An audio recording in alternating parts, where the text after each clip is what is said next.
Gibbo presents.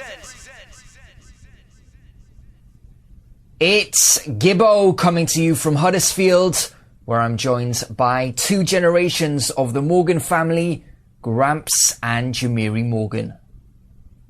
Guys, originally Beres Hammond was scheduled to appear tonight. Unfortunately, he couldn't be here. But after the performances you just gave, I'm sure no one's going home disappointed. Well, we give thanks, I'm happy that the fans came out despite Mr. Hammond not able to attend the concert tonight, and we're really happy with our fans. Thank you. Every city on this UK tour has been truly amazing, and everybody is really into our new album, Here Come the Kings, that was recently released. So we're in a good state of mind. We give thanks and praise. But to all the fans in Huddersfield, Manchester, Leeds, much love and respect for coming out tonight. Gramps, as you said, your new album, Here Comes the Kings, is out now. And to accompany the album, you also put out a 2-episode mini documentary of the same name on YouTube. Who came up with the idea for the documentary, and why did you decide to do it? Well, it's our company, CTBC, where we say Cool to Be Conscious Music, and the whole team that decided to say, let's let the fans know what's going on. And there's a whole new set of fans that's listening to reggae music today, because reggae music is no longer just coming out of Jamaica, but it's coming from all different parts of the world. So we wanted the people to know our story and our influences and just where we're coming from. And I think it served the purpose well.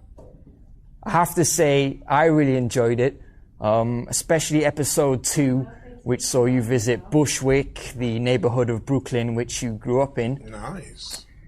How long has it been since you visited some of those spots that you went to, like the convenience store? Well, last time we go down, Victor, is the last time we shot that kind of documentary. That episode, that was the last time we was there. We had a show at Barclays Center when they just opened it up, and shortly after Jay-Z performed in that venue, we performed in there alongside a lot of reggae artists. Prior to that, though, had it been many years since you were last at last time I was there, maybe about 6 months ago. We always pass through and see some of the neighborhood friends and people that still live in that neighborhood.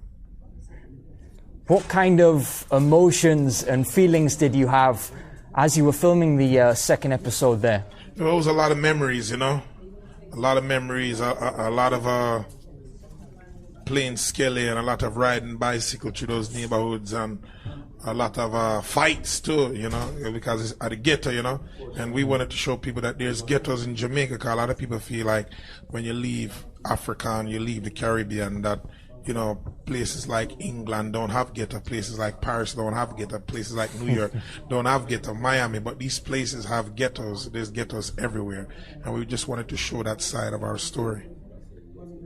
What city are you and the other guys based in today? St. Thomas, Jamaica, that is in the hills on the eastern side of the island of Jamaica in the West Indies. That's where we're based out of. And of course, we still have family in New York, Springfield, Massachusetts, where we went from kindergarten all the way to high school. And of course, a little bit of family in Atlanta. So I'm in Florida. We all both, my father has 30 children, so we have family everywhere. The first episode of that mini documentary saw you talk about your musical influences. That was you and the other members of the group. You listed some reggae artists, but you also listed artists from many other genres, including hip-hop, jazz, rock, and pop. If it wasn't for your father's influence, do you think Morgan heritage could have been the Royal Family of R&B or the Royal Family of Pop? That's a good question. You never know, we didn't claim that name. We were doing a press conference in Jamaica in 1992, and one of the persons from the media just jumped up and said, I would like to call you guys the Royal Family of Reggae, because that's what it seems like. It's like a Jackson 5 of reggae. And from that day, anytime people did reviews, they always just used that name, the Royal Family of Reggae. it just stuck, you know, from 1992. The video for Perfect Love Song, the lead single from Here Comes the Kings, is out now, and it's doing very well around the globe. Tell me about the importance of choosing the right song to be the lead single from an album, and why did you choose Perfect Love Song? Well, we believed in the song. The record company believed in the record as well. And when we released the EP called The Return, a lot of people were just gravitating to that song shortly after when we released it after the EP. And it was just that song that stuck out on the album. And when the record company and the group decide which song we're going to go with, the song we want to go with, and the votes was unanimous behind Perfect Love Song. You mentioned the record company there, that's VP Records. Yes. Do they give you much guidance in terms of what they're looking for when you're making an album? No, no creative control is given to VP Records. All creative control is within CTBC Music and Gideon Music, which is our labels. Any creative control is done between Morgan Heritage and our companies. And then we kind of say, this is what we think should be the album. And they trust us enough to know that we would put together a good album for them, because we have a great working relationship for many years. Okay, just a couple more questions. I know it's been a very long day for you.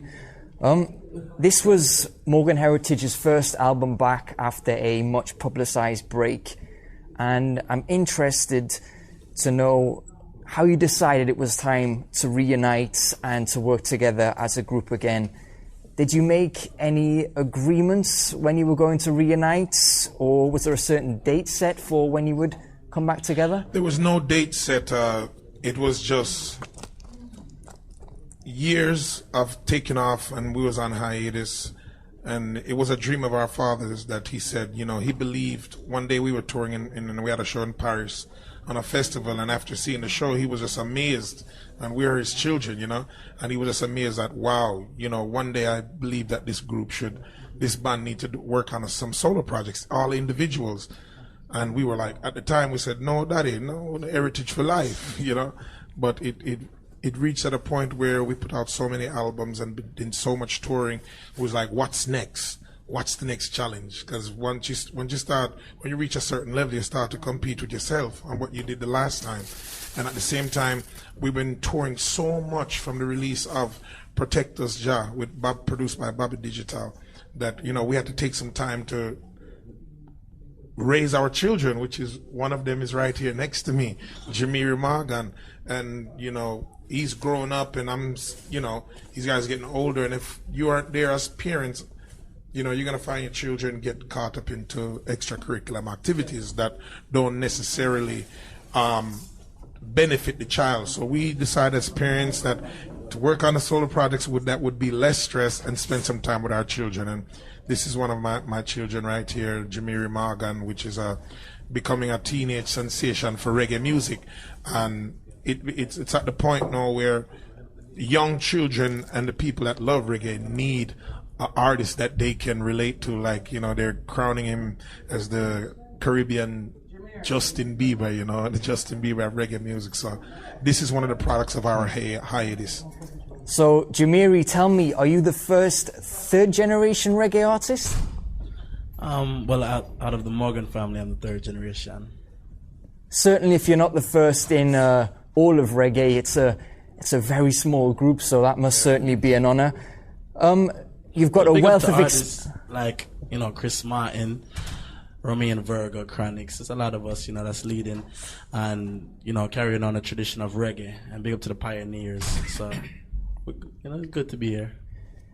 You've got a couple of tracks on reggae rhythms, including International Love on Juggler's Street Soul rhythm. Will we see you jumping on any more reggae rhythms in the future, or are you going to go down more the R&B, reggae, pop fusion route? Well, definitely in the future. But right now we're working on my EP entitled I Am Jemere, and you can look out for that around September, October. But the new single that's leading off of that is Neighborhood Girl, and we're out here promoting that around Europe, UK, the Caribbean, everywhere. So just get ready for more music. Which is available on iTunes and Amazon now. Amazon, Google, wherever you are, Facebook, just find it. Thanks a lot, guys. I think the tour bus is about to leave. Thanks a lot for your time. It's been a pleasure. Respect, yeah. Make sure you guys add us on Facebook and Twitter. Facebook.com/Jemere Morgan, Jemere Morgan. Gramps Morgan is. Yeah, man, you don't know at Gramps Morgan. Everything at Gramps Morgan, and for sure, stay with the family at Morgan Heritage. See, MorganHeritageMusic.com. Much love and respect. We say, remember, it's cool to be conscious. CTBC Rockers. Dada's son. Gibbo.